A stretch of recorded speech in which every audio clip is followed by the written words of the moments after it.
Some songs define entire careers,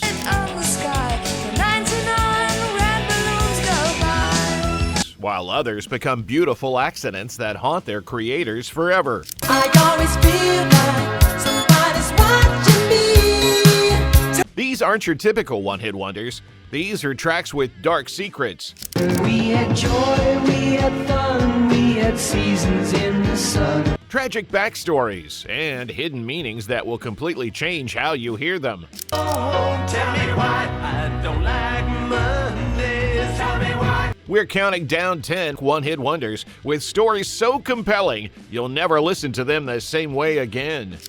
Number 10. This synthesizer-driven anthem about obsession and determination became a workout staple, but the original version told a much darker story about stalking and murder. Michael Sembello, Maniac, 1983. She's a maniac on the floor.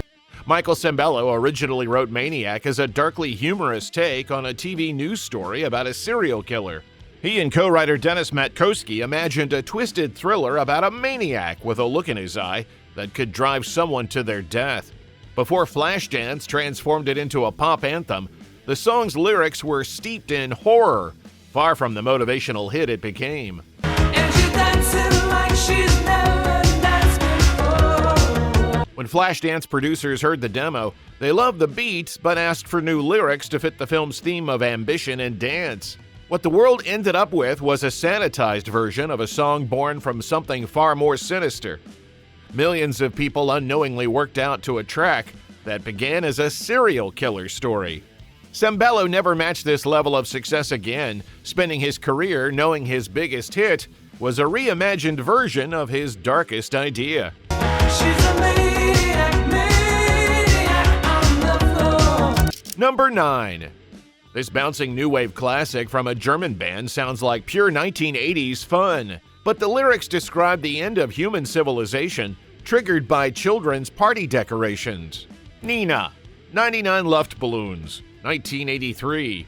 On the sky, the 99 red balloons go by. 99 Luftballons described 99 red balloons floating across the Berlin Wall and triggering nuclear holocaust. Military officials mistake the innocent balloons for enemy aircraft, launching a chain reaction that ends human civilization.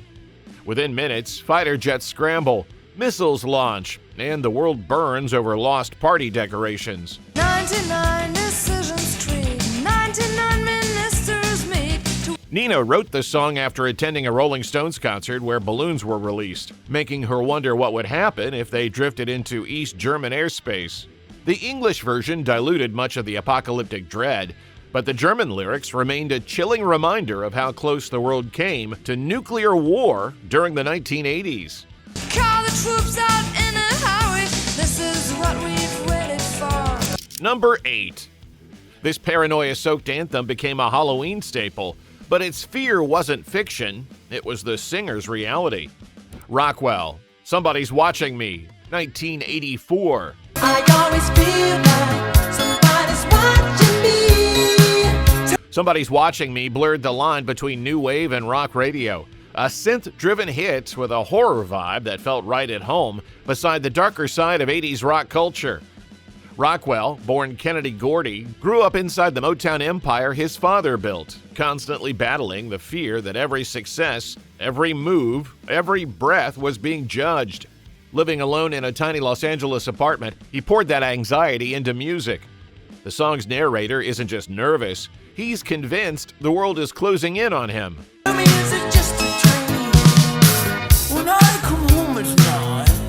With Michael Jackson delivering the haunting chorus, the track shot up the charts and became an unlikely rock radio favorite.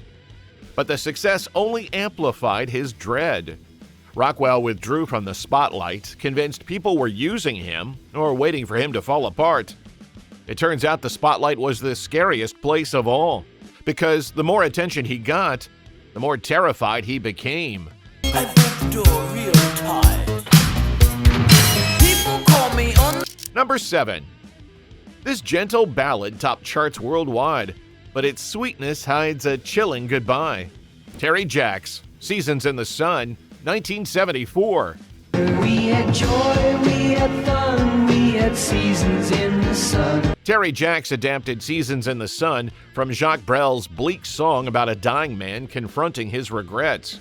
Jacks softened some lyrics, but recorded it while battling his own mental health struggles, using the song to process an overwhelming fear of death. Now that the spring is in the air. Millions of listeners sang along to a farewell message that may have felt uncomfortably personal. A song the world celebrated became a reminder to its creator of how close he once felt to giving up. We had joy, we had fun, we had seasons in the sun. Number 6. This soaring rock anthem sounded like pure triumph, but its creator's life told a very different story. Big Country, In a Big Country, 1983.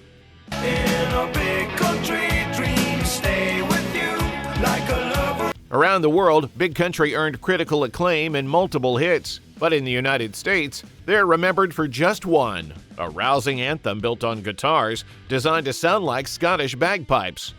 It felt like a promise. If you keep fighting, you'll find your place. But for frontman Stuart Adamson, that fight never got easier. The weight of sudden success, relentless pressure, and a long struggle with alcoholism pushed him into deep depression. Like a lover's voice parts the mountainside. While American listeners saw him as a one-hit wonder, fans elsewhere watched a brilliant talent slowly disappear into the shadows. In 2001, Adamson vanished. He was later found in a Hawaiian hotel room, gone by his own hand at just 43. The songwriter who urged the world to stay strong couldn't survive his own battles, and his greatest hit became the cruelest reminder.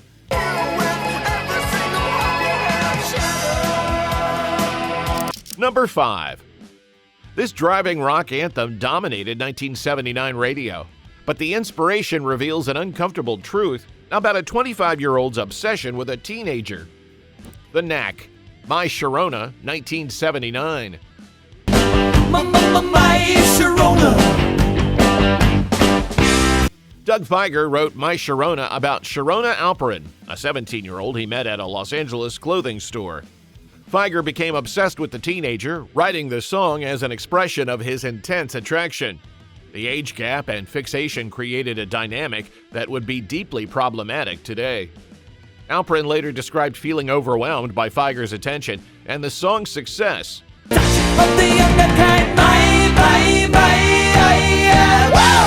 Constant media focus on their relationship damaged both their connection and Alperin's privacy. She found herself defined by a song written about her teenage self, unable to escape My Sharona's shadow. The Knack never matched this success, and Fieger spent his career trying to recapture magic born from an obsession that harmed everyone involved.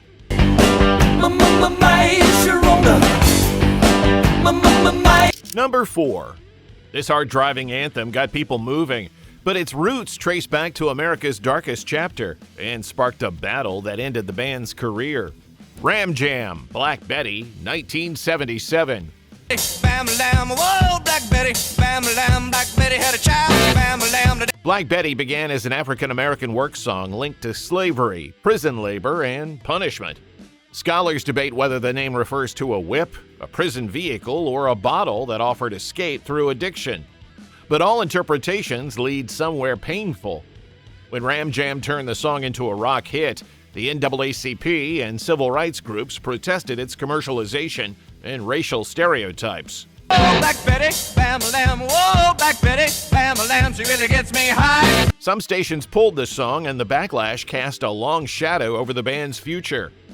A song born from suffering became a party anthem, and that contradiction destroyed everything that followed. Bam lamb, you know that's no lie. Bam lamb, she's so rock steady. Bam lamb, and she's all. Number 3. Most rock songs about death use metaphor, but this band decided to take listeners inside a fatal plane crash as it happened. Bloodrock, DOA, 1971. And it's something in the air. DOA presents a first-person narrative of someone dying in an airplane accident, with graphic descriptions of injuries and gradual loss of consciousness. The narrator describes lying in wreckage, feeling life slip away while emergency responders work frantically. Lines like, "I can feel my life slowly drifting away," were meant to be literal.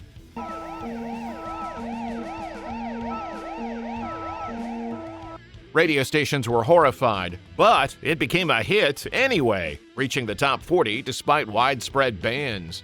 The success puzzled Bloodrock.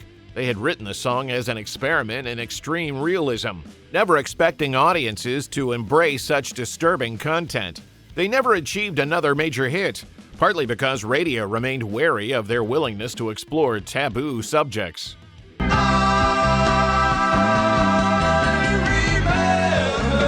Number 2.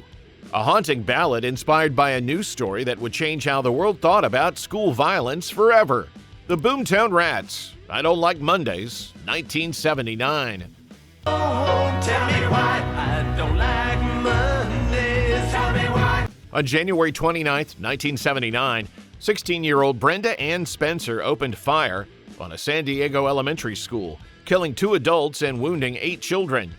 When asked why, Spencer gave a chilling response, "I don't like Mondays. This livens up the day." Don't like Mondays, I wanna shoot.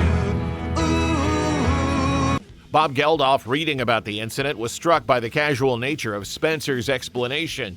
He wrote, "I don't like Mondays," as an attempt to understand the mindset behind such senseless violence. The song became a massive worldwide hit, but success felt hollow given the tragedy that inspired it. Geldof later expressed ambivalence about profiting from such a horrific event. I don't like Mondays. Tell me why I don't like. Number 1. The most disturbing one-hit wonder in rock history reached the charts while telling a story so dark that most listeners missed its cannibalistic meaning. The Buoys, Timothy, 1971. Timothy, where on earth? Timothy describes 3 miners trapped in a cave-in, but only 2 survive. The narrator explains they had to make an unthinkable choice to stay alive, with "Timothy, Timothy, where on earth did you go?" serving as a haunting refrain. The implication becomes clear. Timothy didn't escape, he became food for his fellow miners. Timothy. Songwriter Rupert Holmes crafted this as a deliberate test of how much darkness radio would accept if packaged in an accessible pop format. Timothy became a hit despite its cannibalistic theme, proving audiences would embrace almost anything with a catchy melody. Radio stations eventually banned it, but the Buoys had achieved their goal of creating rock's most controversial hit.